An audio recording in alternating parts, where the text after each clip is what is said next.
It's that time again. If you're a real estate agent and you're looking to finally build a business that creates consistent cash flow, but you're concerned about all the market disruptions, relax. You found your safe haven to learn the secret to success. If you list, you last. Welcome to this week's podcast.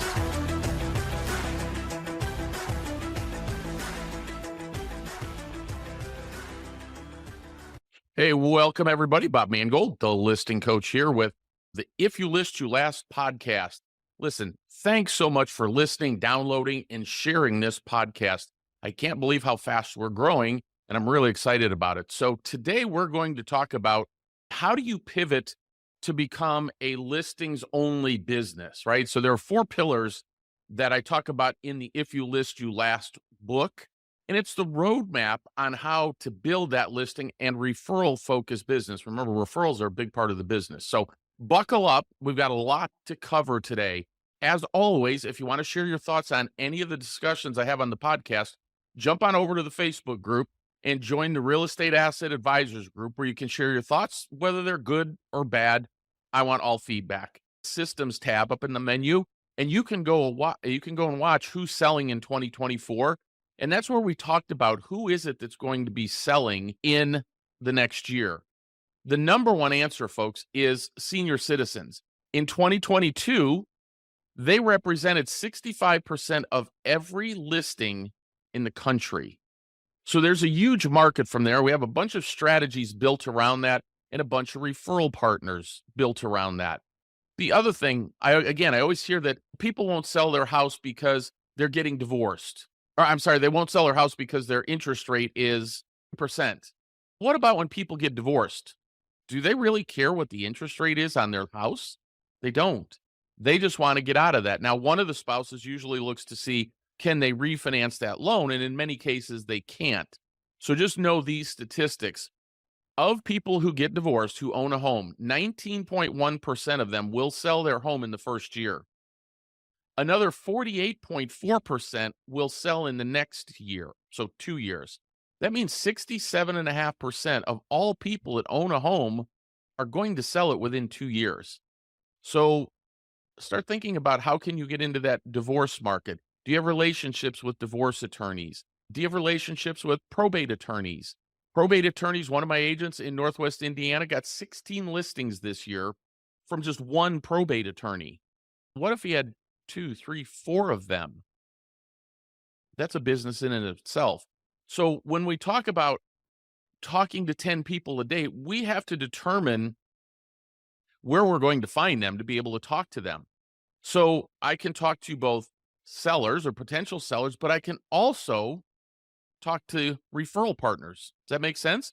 One divorce attorney who sends 3, 4, 5 listings a month, because remember, that's all they do is work with people getting divorced. They all may not own a home, but just one divorce attorney can be good for 3 to 5 listings every single month. Go out and get 2 or 3 of those, and you've got a great business. Now, again, we teach a class on how to take and talk to these people, but that's really what we do inside the Real Estate Asset Advisor group is we actually train, tell our agents what to say, then role play with them, then have them talk to these referral partners. Because it's great to say, hey, I know who to talk to now, but I have to determine what am I going to say to them? Because if you just let's say you call a divorce attorney and just say, hey, I'm a real estate agent, and I was wondering if you could refer deals to me. And I know you wouldn't say it quite so bluntly, but there's an art and a system to being able to talk to these people. When you talk to a for sale by owner, what do you say? So if you listen to last week's podcast, we talked about the cash offer platform and why it's so important to us, because it's very simple to talk to a FSBO. Hey, is your home still available? Yes, it is. Thanks. I have 2 to 3 offers. So typically we have 3 offers. I have 3 offers on your house. When can I stop by and review them with you? So once we determine who we're going to talk to, then we have to determine what we're going to say to them.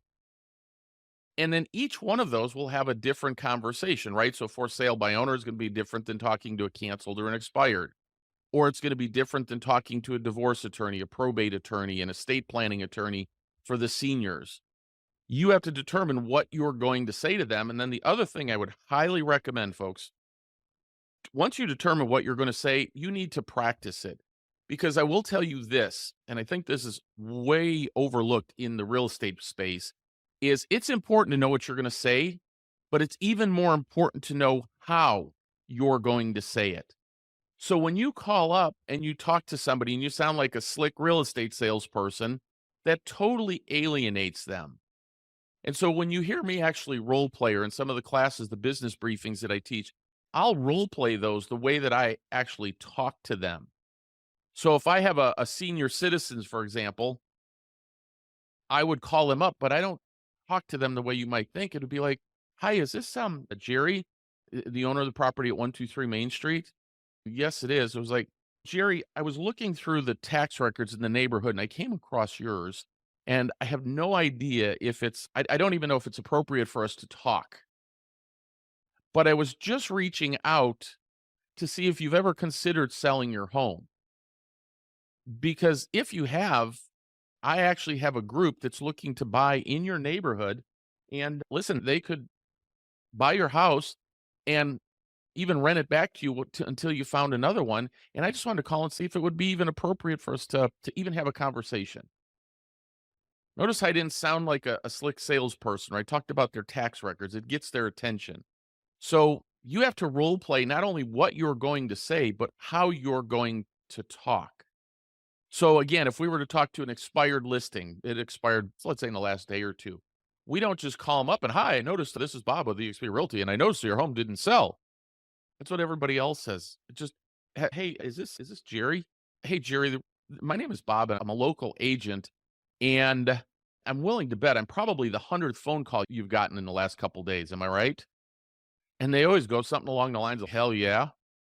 It's great. Gosh, I bet you're wondering, like, where were all these agents when your house was on the market? Notice how that's not what everybody else says. Notice how I stumble and stutter a little bit. I don't want to sound like that slick real estate person who's just calling to talk to them about listing their home. So not only do you have to determine what you're going to say, then you have to determine how you're going to say it so that you don't sound like the slick salesperson. Does that make sense? Good. The next thing you have to do is determine really why they should hire you. Because if you just go in and talk about the same thing that every other realtor talks about and says, you're going to get the same results.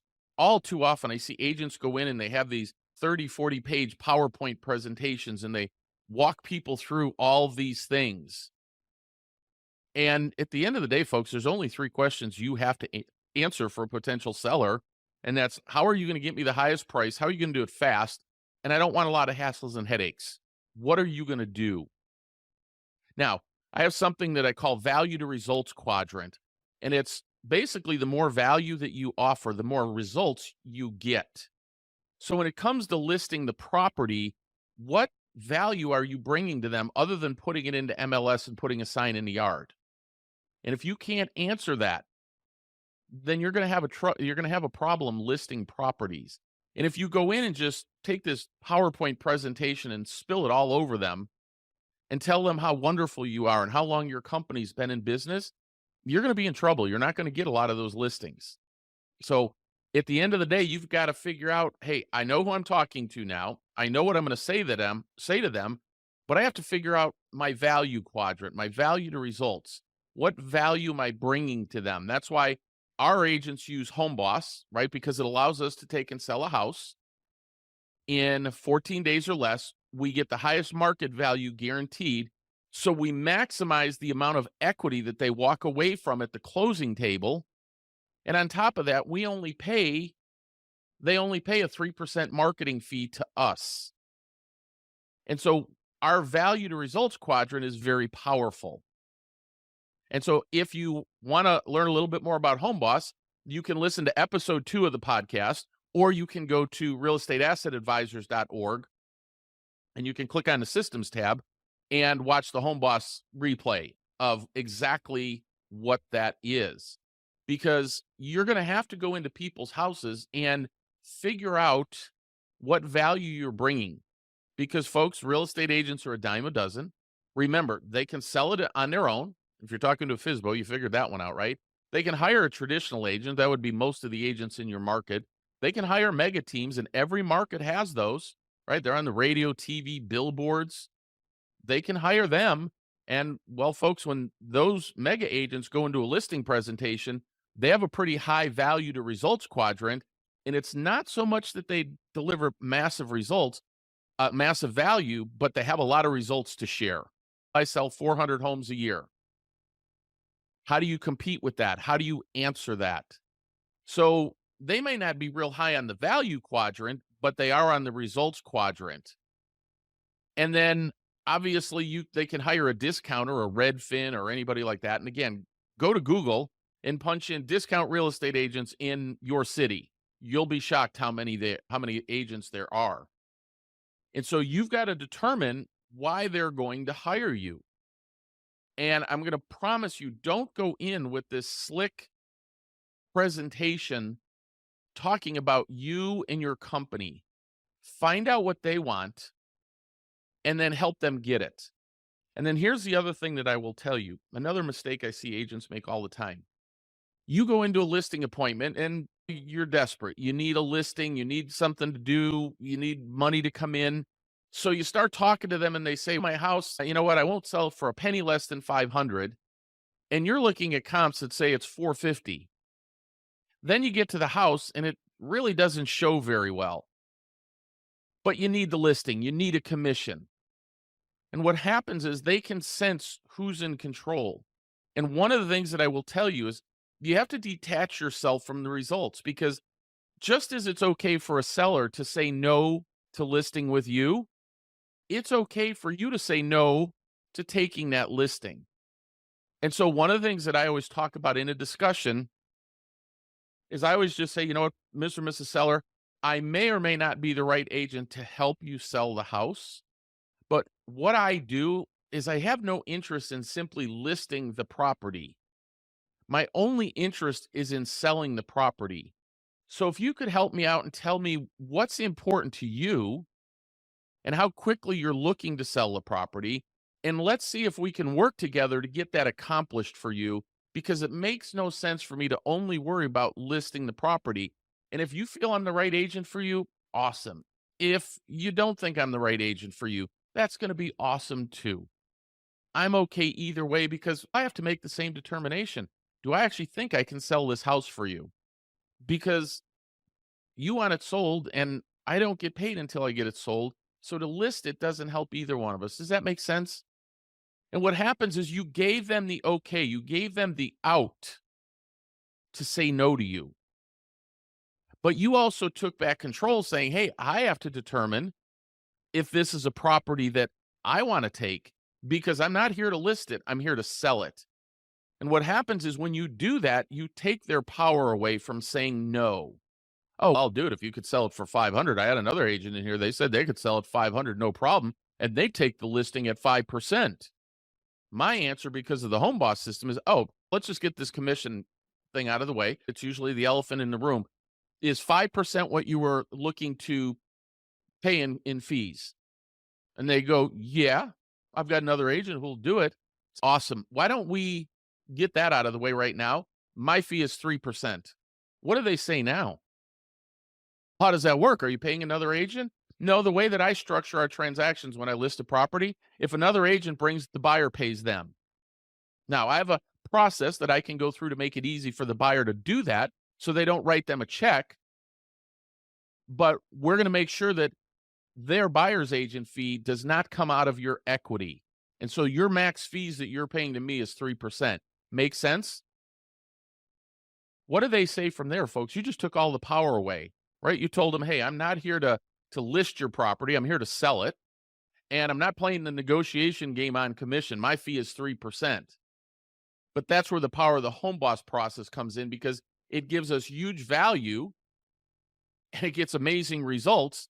So that's how we do it. But if we have people that say, no, I don't want to do it that way, and I want to price the house at 500, even though it's 450 and it doesn't show very well, and they're not willing to do anything to the house, folks, it's okay to walk away from those. So part of figuring out what value you bring to them, you also have to create an avatar of who is your perfect client. Who is your perfect listing client? And that's what you should target, because the minute you start to lower those standards and say, "I'll take any listing," right? You hear that all the time. Take any listing, and even if it's overpriced, and then 30 days later, you start dropping the price. Folks, here's how that works. People in the neighborhood drive by that listing every day for, let's call it, 3 months. And you've lowered the price a couple times, but now you're chasing the market. Your listing expires. Another agent comes in.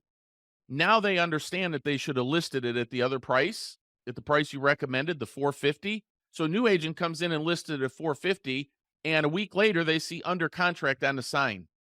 Every neighbor that drove by that sign for the past 3 to 6 months seen you didn't sell it and some other agent came in and did. You think you're going to ever be able to build market share in that community? Not really. You'll never do it, folks. So if you have a habit of doing that, saying, "Hey, listen, I'm gonna take the old-fashioned 1950s way of listing a property, just take anything and then convince them to lower the price," the longer those people drive by in the neighborhood and see that sign up there and you haven't sold it, the less they think of you. And then they see the sign come down, and a couple days later, they see a new sign come up, and another agent listed it, and a week later, it's under contract. What does that say about you? What you did is you allowed the agent that followed you in to look like a hero, and you look like the goat. So at the end of the day, just don't take it. Didn't do you any good. So let somebody else fight that battle. Figure out who your perfect avatar is. Where do you want that business, right? If you live in a large market like Phoenix, you could travel from the, say, the northwest part of Phoenix to the southeast part, and it'll take you an hour and a half without traffic.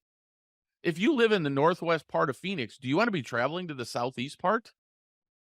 So not only who do you want to work with, but where should they be? Because it's not efficient for you to do it.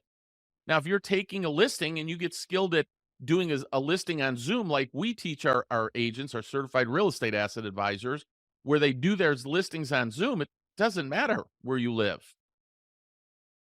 You just have to have buyer's agents to work the open houses for you. So at the end of the day, you got to determine, who are you going to talk to? Where are you going to find them? What will you say? And then why should they hire you? And determine who's your ideal client. Okay. So those 4 things, if you want to get more detail on that, you can certainly visit realestateassetadvisors.org, watch those videos, or simply, guys, go to ifyoulistyourlast.com, download the book. It might take you an hour to read the book, but I go into a lot more details from that. So hopefully that helps give you some ideas about how you take and structure your business and the things that you need to work on going forward and how you structure that business. Fair enough? So one quick note, I am hiring listing agents in mid to large markets. So if you have any interest in learning what opportunities are available to you and how I could help you, just schedule a phone call with me at www.brainstorm.com. You can also go to ifyoulistyourlast.com and click on the link and schedule a call. So if you have any interest in pivoting your business and working directly with me, then I've got some opportunities for you if you want to be a listing agent. So just go ahead and schedule a phone call with me at www.brainstormwithbob.com. So that's it for this week, folks. I hope this helps you out. Get into practice doing those things. Put a business plan together for yourself to do that.